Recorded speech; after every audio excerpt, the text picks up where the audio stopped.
ओ विवेक, तुम मुझसे कितना प्यार करते हो। सही ढंग से डालो ना, मेरे गोलू मोलू को दबाओ थोड़ा सा।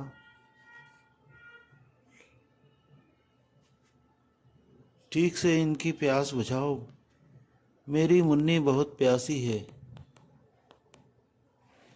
तुम उसकी अच्छे से प्यास बुझाओ। आह विवेक, बहुत मज़ा आ रहा है। तुम मुझे छोड़ना मत, तुम मुझे छोड़कर कभी मत जाना। तुम जल्दी से अपने रास्ते से मायरा को हटाओ।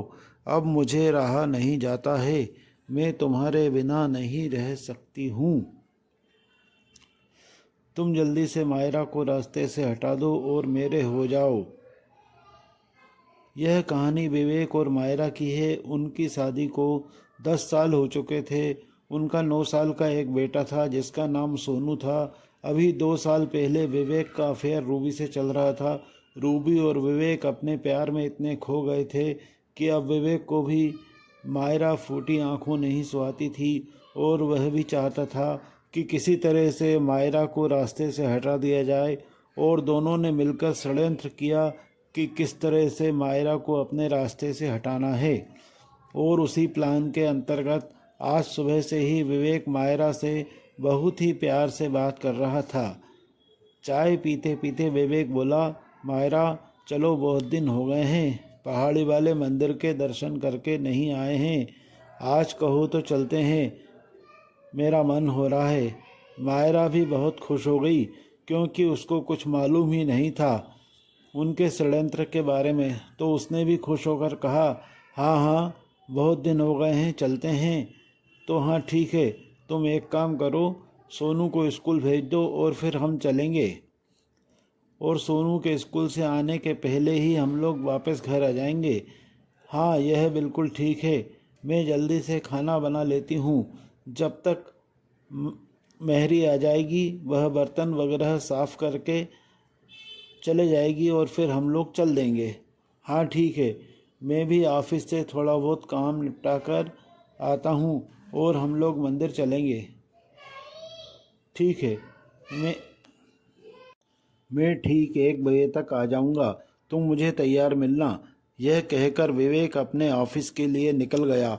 मेरा मायरा ने भी जल्दी जल्दी घर का सारा काम निपटाया। खाना बना बनाकर वह तैयार होकर बैठ गई और विवेक कुछ ही समय बाद आ गया। दोनों ने मिलकर साथ खाना खाया और खाना खाकर वह कार में बैठकर पहाड़ी वाले मंदिर की ओर चल दिए। विवेक बहुत खुश था और उसने रूबी से कह दिया था कि आज अपना काम हो जाएगा। मायरा बिल्कुल तैयार है, बड़ी खुशी खुशी अपने मौत के मुंह में जाने के लिए, और वह मायरा का काम तमाम कर देगा। मंदिर पर पहुंचकर विवेक और मायरा ने दर्शन किए। चलो मायरा, वहाँ से प्राकृतिक नज़ारा बहुत अच्छा दिखता है, वह प्राकृतिक नज़ारे हम लोग वहाँ चलकर देखते हैं।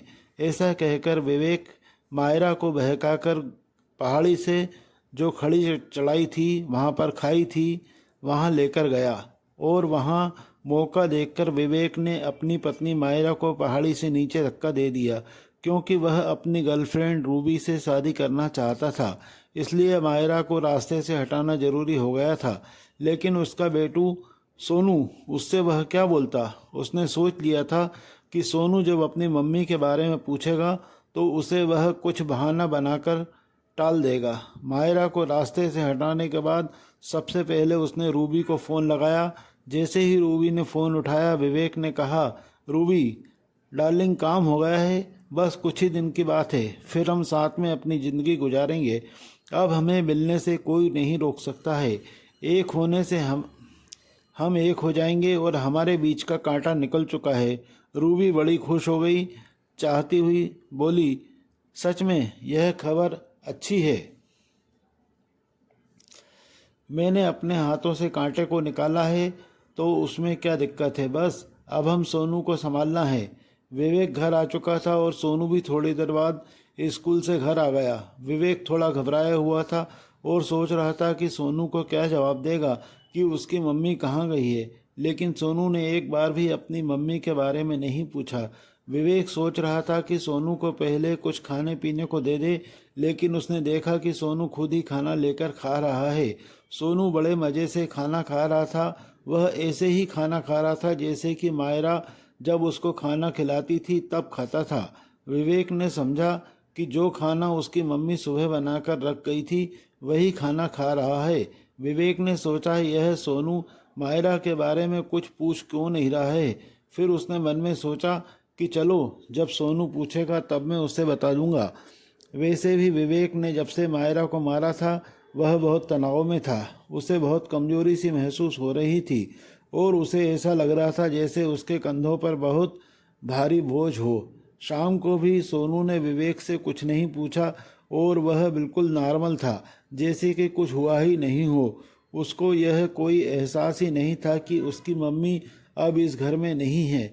वह तो ऐसा ही बर्ताव कर रहा था जैसे कि जब घर में मायरा रहती थी तब वह चहकता रहता था, बिल्कुल वैसे ही अभी भी चहक रहा था। विवेक को जब घबराहट होने लगी थी, लेकिन उसकी हिम्मत नहीं थी कि वह खुद मायरा की बात सोनू के सामने करे, बल्कि उसे संतुष्टि थी कि चलो सोनू ने उससे मायरा के बारे में कुछ नहीं पूछा। उसके सिर से बहुत वजन हल्का हो गया था कि सोनू ने मायरा के बारे में कुछ नहीं पूछा था। अगर वह पूछता तो विवेक को झूठ बोलने पड़ता, जो कि वह अभी झूठ बोलना नहीं चाहता था। सोनू की मासूमियत उसे बहुत अच्छी लगती थी। सोनू ट्यूशन से जाने से पहले अपना दूध निकालकर खुद ही पी रहा था।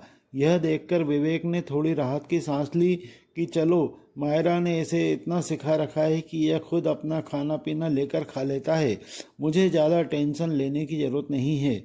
और सोनू ट्यूशन चले गया और फिर विवेक ने भी अपनी कार उठाई और अपनी गर्लफ्रेंड रूबी से मिलने चले गया और उससे बोला कि मैंने अपने बीच के रास्ते को कांटे को हटा दिया है, अब जल्दी से मैं तुमसे शादी कर लूँगा। रूबी ने बोला, मैं तो इस दिन का इंतज़ार कर रही थी। और दोनों बेड पर गुत्थम गुत्था हो गए। कब शाम हो गई उन्हें पता ही नहीं चला। शाम होने के बाद उनकी जब रासलीला ख़त्म हुई तब विवेक उठकर खड़ा हुआ और बोला, मुझे जाना पड़ेगा क्योंकि सोनू का स्कूल से आने का टाइम हो गया है। हाँ ठीक है, तुम जाओ और सोनू को समझाओ, रूबी बोली। विवेक बोला, हाँ बस सोनू को उसकी माँ के बारे में कोई कहानी सुना दूँ, फिर उसे भी कन्विंस कर लूँ, उसके बाद तुम मेरे घर आती जाती रहना। अभी हम शादी नहीं करेंगे, नहीं तो सब समाज के लोगों को शक होगा। अभी हम मिलते रहेंगे और रहेंगे दूर ही। इस तरह से करीब 6 महीने बाद हम शादी के बारे में सोचेंगे। रूबी ने कहा, ठीक है, जो करना है जल्दी करो। कहानी आपको कैसी लग रही है दोस्तों, कमेंट करके बताएं। और अगर आपने यह चैनल सब्सक्राइब नहीं की है तो कर लें, वीडियो को लाइक कर दें और अधिक से अधिक आप लोग शेयर करना। जो भी कमेंट करेंगे कल उस दूसरी कहानी में उनका नाम पढ़ूंगा। विवेक ने कहा, हाँ अभी मैं घर जाकर सोनू को मायरा के बारे में कोई कहानी सुना दूंगा ताकि वह मायरा को भूल जाए। वैसे भी जब से मैंने उसे पहाड़ी से धक्का दिया है मुझे अजीब सा लग रहा है, बहुत कमजोरी और थकान महसूस हो रही है और ऐसा लग रहा है कि मेरे कंधों पर बहुत वजन हो सकता है मैंने इतना बड़ा कांड किया है इसलिए डर की वजह से ऐसा हो रहा हो। मैं अभी नॉर्मल नहीं हूँ, मेरे कंधे में दर्द हो रहा है, ऐसा लगता है जैसे मेरे कंधे पर बहुत वजन मैंने उठाकर ढोया हो। 2-4 दिन में जब मैं नॉर्मल हो जाऊँगा फिर बात करेंगे। रूबी ने बोला, ठीक है, अब जाओ, सोनू ट्यूशन से आ गया होगा, उसे भी हैंडल करना है, नहीं तो वो सब जगह हल्ला मचा देगा। अगर मायरा उसे घर पर नहीं मिलेगी तो वह सबसे पूछता फिरेगा। विवेक ने कहा, हाँ ठीक है, मैं चलता हूँ, उसे कुछ ऐसी कहानी बताऊँगा कि वह यकीन कर ले कि मायरा खुद उसे छोड़कर कहीं चले गई है। रूबी, अब हम कुछ दिन तक नहीं मिलेंगे क्योंकि कल तक पुलिस को मायरा की लाश मिल जाएगी। पुलिस बहुत सारे सवाल जवाब मुझसे करेगी, इसलिए हो सकता है कि वह मेरे पीछे उनके जासूस लगा दे और हम दोनों की कहानी पकड़ में आ जाएगी। इसलिए हम दोनों अभी कुछ दिन तक नहीं मिलेंगे। जो भी बात करना होगी हम मैसेज से कर लेंगे, वह प्राइवेट नंबर पर तुम मुझे मैसेज करना। ऐसा कहकर विवेक रूबी के घर से निकल गया। विवेक घर पहुंच चुका था लेकिन उसके पहले सोनू घर आ चुका था क्योंकि सोनू के पास घर की चाबी रहती थी। विवेक ने देखा कि सोनू रोटी सब्जी खा रहा है। विवेक को लगा शायद माया ने पूरे दिन का खाना बनाकर एक साथ रख दिया होगा। सोनू बहुत ही होशियार बच्चा है, वह खुद ही अपने हाथ से खाना पीना लेकर खा लेता है। मुझे तो कोई परेशानी नहीं होगी। बस अब सोनू को क्या जवाब देना है यह सोचना होगा, क्योंकि आज नहीं तो कल सोनू मायरा के बारे में पूछेगा जरूर। खैर, विवेक ने भी खाना लिया और खाना खाने बैठ गया। लेकिन विवेक को खाना कुछ ज़्यादा ही कड़वा लग रहा था और विवेक ने सोनू से कहा, तू यह खराब खाना क्यों खा रहा है? शायद खाना सुबह का बना हुआ है और ख़राब हो गया है। सोनू बोला, अरे पापा, क्या बात कर रहे हो? इतना टेस्टी खाना मम्मी के हाथों का बना हुआ है, बिल्कुल ताज़ा है। आपको ख़राब लग रहा है? मुझे तो बहुत अच्छा लग रहा है। विवेक सोनू के हाथ से खाने की प्लेट छीनने लगा और बोला, मत खा इसे, बीमार पड़ जाएगा। सोनू बोला, क्या पापा, आपने ज़रूर पान मसाला खाया होगा, इसलिए आपको कड़वा लग रहा है। खाना तो बहुत ही टेस्टी है। मम्मी ने इतना स्वादिष्ट खाना जो बनाया है। विवेक को कुछ समझ नहीं आया कि सोनू कैसी बातें कर रहा है। इतना कड़वा खाना वह कैसे खा रहा है। और विवेक ने सोनू की प्लेट से थोड़ा खाना खाकर देखा, लेकिन सच में खाना बहुत टेस्टी था, जैसा मायरा बनाती थी। और फिर विवेक ने अपने प्लेट से दोबारा खाना टेस्ट किया, लेकिन खाना ऐसा लग रहा था जैसे किसी ने नीम घोल कर रख दिया हो। विवेक को कुछ समझ नहीं आया और उसे सबसे ज़्यादा हैरानी इस बात की थी कि सोनू ने अभी तक मायरा के बारे में कुछ पूछा क्यों नहीं। विवेक को भी डर था कि बहुत देर तक जब मायरा सोनू को नहीं देखेगी तो कहीं ऐसा न हो सोनू पूरे मोहल्ले में हल्ला मचा दे और फिर बात खुल जाए कि मायरा को विवेक ने मार दिया है। इसलिए विवेक ने खुद ही सोनू को कोई कहानी सुनाने की सोची। विवेक ने सोनू से पूछा, बेटा, तुमने पूछा नहीं कि तुम्हारी मम्मी कहाँ है? सोनू बोला, इसमें पूछना क्या है पापा, मम्मी तो घर पर ही है, अभी उन्होंने ही तो खाना बना कर दिया है। विवेक बोला, पागल हो गया है क्या? मम्मी तुझे कहाँ दिखी? सोनू बोला, क्या पापा, अभी तो मम्मी यहीं खड़ी थी, जैसे ही आप आए वह आपके कंधे पर बैठ गई। लेकिन मुझे एक बात समझ में नहीं आ रही है कि आप और मम्मी यह कौन सा नया गेम खेल रहे हो। आप हर वक्त मम्मी को अपने कंधे पर उठाकर घूम रहे हो। मैं जब स्कूल से आया तब भी मम्मी आपके कंधे पर बैठी हुई थी। मम्मी तो मेरे साथ सुबह से ही है। सुबह मम्मी ने चाय बना के दी, नाश्ता दिया और दूध भी पिलाया था, तैयार करके स्कूल भेजा था। और अभी जब मैं स्कूल से आया था तभी मम्मी ने मुझे खाना दिया।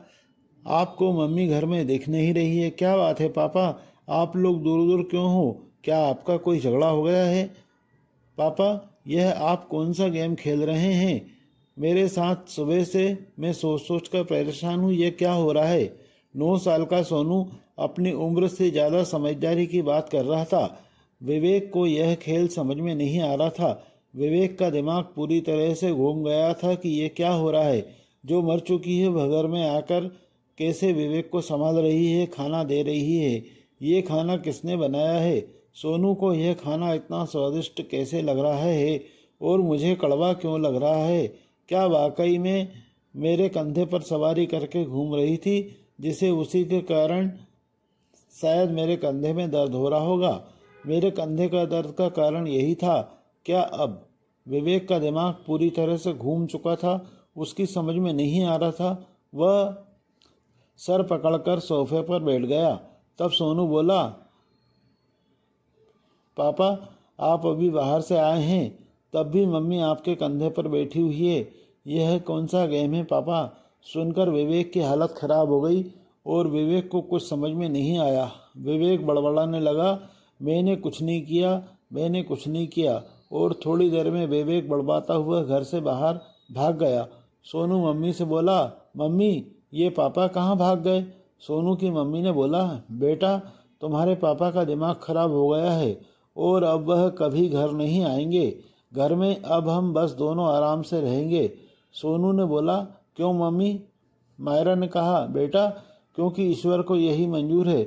तू इन सब बातों पर ध्यान मत दे, तू बस अपनी पढ़ाई कर और मेरे हाथों का बढ़िया बढ़िया बना हुआ खाना खा। मैं हर वक्त घर पर तेरा इंतज़ार किया करूँगी और तेरे लिए अच्छा अच्छा खाना बनाया करूँगी। तू बस अपनी पढ़ाई पर ध्यान दे। सोनू ने कहा, ओके मम्मी, मैं बहुत अच्छे से पढ़ाई करूँगा। और सोनू अपनी मम्मी की गोद में सिर रखकर सो गया। विवेक तेजी से भागता हुआ उसी पहाड़ी के पास गया जहाँ से उसने मायरा को धक्का दिया था। विवेक उस पहाड़ी से नीचे झांकने की कोशिश कर रहा था, देखने की कोशिश कर रहा था कि मायरा की लाश कहाँ पड़ी है, लेकिन उसे वहाँ कुछ दिखाई नहीं दे रहा था। वह चारों तरफ पागलों की तरह ढूंढ रहा था, लेकिन तभी उसने पलटकर देखा तो अपने सामने वहाँ मायरा को खड़ा हुआ देखकर वह हैरान हो गया। मायरा ने उससे बोला, तुम आ गए विवेक, आओ, मैं तुम्हारा ही इंतजार कर रही थी। तुम्हें मेरे कुछ सवालों का जवाब देना होगा। ऐसी कौन सी गलती हो गई थी कि तुम मुझे यह सजा दे रहे थे? तुमने मुझे अपने बच्चे से जुदा कर दिया। तुम अगर मुझे धीरे से कह देते कि तुम्हारा कहीं और अफेयर है तो मैं तुम्हें तलाक भी दे सकती थी, पर तुमने मुझे मेरे बच्चे से दूर नहीं करना था। अब मेरे बच्चे का भविष्य क्या होगा? नहीं नहीं, मैं उसे संभाल लूँगा। मैं उसे अच्छे से अच्छी शिक्षा दूंगा, पढ़ाऊँगा लिखाऊँगा, तुम चिंता मत करो। कैसी बात कर रहे हो तुम? एक माँ अपने बच्चों की चिंता नहीं करेगी तो कौन करेगा? तुम कैसे करोगे? और वह रूबी, उसकी सौतेली माँ, क्या उसकी देखभाल कर सकेगी? ठीक है, सोनू को तो मैं संभाल लूँगी विवेक, लेकिन मुझे तुम्हारी ज़रूरत है। तुम चलो मेरे साथ। मुझे अकेले वहाँ नीचे अच्छा नहीं लग रहा था, इसलिए मैं ऊपर आ गई तुम्हें अपने साथ लेकर जाने के लिए। विवेक को कुछ समझ में नहीं आ रहा था और वह जोर से चिल्लाने लगा, मायरा, नहीं नहीं, प्लीज़ मुझे माफ़ कर दो, मुझे मत मारो। लेकिन मायरा ने कहा, ऐसे कैसे विवेक? जब हम 10 साल साथ रहे थे तो आगे की ज़िंदगी में हम साथ में ही रहेंगे। मैं तुम्हें कैसे छोड़ सकती हूँ? आखिर मैं तुमसे बहुत प्यार करती हूँ, तो मैं तुम्हारे बिना कैसे रहूँगी? हमारा तो जन्म जन्म का साथ है ना। कहकर मायरा ने विवेक को नीचे खाई में गिरा दिया। रूबी जब शाम को अपने ऑफिस से घर आई तो वह अपने घर पर अपने सामने मायरा को देखकर एकदम आश्चर्यचकित हो गई। अरे, तुम यहाँ कैसे? कौन हो तुम? अनजानी बनके रूबी ने पूछा। अरे, तुम मुझे पहचान नहीं पाई रूबी? विवेक को तो तुम बहुत अच्छे से जानती थी, तो तुम मुझे क्यों नहीं जानती हो? रूबी की समझ में कुछ नहीं आ रहा था कि वह क्या बोले, क्योंकि विवेक ने उससे तो बोला था कि मायरा मर चुकी है, मगर मायरा तो उसके सामने बैठी थी। तभी मायरा बोली, तुम ज़्यादा मत सोचो रूबी, मैं तो मर चुकी हूँ और विवेक को भी मार दिया है, और अब तुम्हारी बारी है। क्या? रूबी डर के मारे थरथर कांपने लगी। उसके मुंह से आवाज़ नहीं निकल रही थी। उसकी जुबान लड़खड़ा रही थी, शरीर कांप रहा था। वह पता नहीं क्या क्या बड़बड़ा रही थी। मेरी कोई गलती नहीं है, मेरी कोई गलती नहीं, मुझे माफ़ कर दो, मुझे माफ़ कर दो मायरा। और वह बड़बड़ाते हुए ही सड़क पर निकल गई। वह लगातार कुछ न कुछ बड़बड़ा रही थी और अपने कपड़े भी फाड़ रही थी। रूबी शायद पागल हो चुकी थी। दूसरे दिन सुबह किसी गांव वाले ने उस पहाड़ी के तलहटी में मायरा और विवेक की लाश देखी। दोनों की लाश पास पास पड़ी हुई थी, दोनों का हाथ एक दूसरे के हाथ में था। उस गांव वाले ने पुलिस को खबर की। पुलिस ने आकर सबको ले गई और विवेक के घर वालों को खबर की। विवेक के घर वालों ने उन दोनों की लाशों का क्रियाक्रम कर सोनू को अपने घर ले गए। सोनू अब उसके दादा दादी के साथ रहता है, मगर मायरा उससे कभी कभी मिलने आती रहती है। तो दोस्तों, यह आज की कहानी आपको कैसी लगी? कृपया वीडियो को लाइक करें, चैनल को सब्सक्राइब करें और कमेंट करके बताएं कि यह कहानी आपको कैसे लगी। जो भी कमेंट करेंगे कल की कहानी में मैं उनका नाम पढ़ूंगा। धन्यवाद दोस्तों।